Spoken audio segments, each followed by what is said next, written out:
c'est Thibaut Denis. Donc, j'ai été stagiaire en sous-titrage au BSFF de février à mai.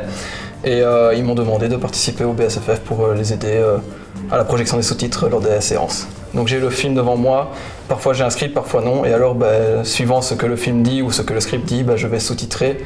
Et justement c'est plus facile car j'ai le temps de choisir mes mots, de choisir la formulation, voir est-ce qu'on a le temps de lire le sous-titre, est-ce qu'il apparaît bien à l'écran. La plupart des films ont déjà des sous-titres incrustés dans la vidéo, donc c'est-à-dire qu'ils ne doivent pas être projetés en plus, ils sont déjà projetés dans l'image.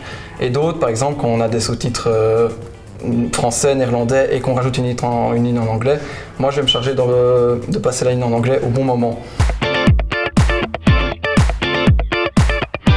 Anne Siro et Raphaël Balboni, bonjour.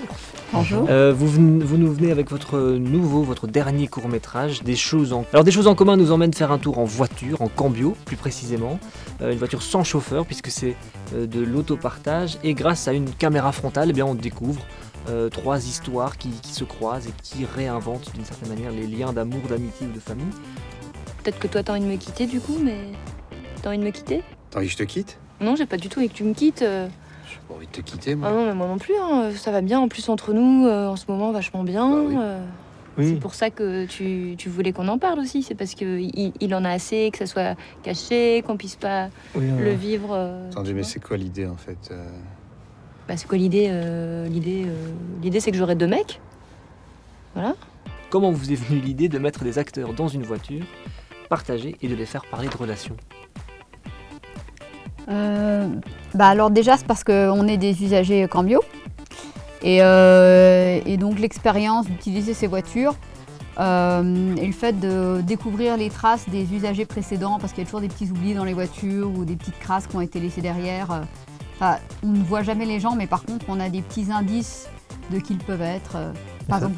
Oui, ça donne envie ça nous fait raconter des histoires. À chaque fois qu'on trouve quelque chose, on se dit tiens, c'était quoi, qu'est-ce qu'il faisait Parfois on trouve des chaussures de rando ou même une fois on a trouvé une cage de chat dans le coffre et on se dit qu'est-ce qui s'est passé, pourquoi la cage a été oubliée. C'est toujours un peu intriguant et mystérieux. Et puis comme la consigne c'était de mettre en valeur des comédiens non connus du grand public, on s'est dit alors on va faire l'exercice à fond et on va essayer d'en faire découvrir beaucoup. Et du coup, on s'est dit, on va faire 3 intrigues qui vont se passer dans les 3 voitures de la même station cambio.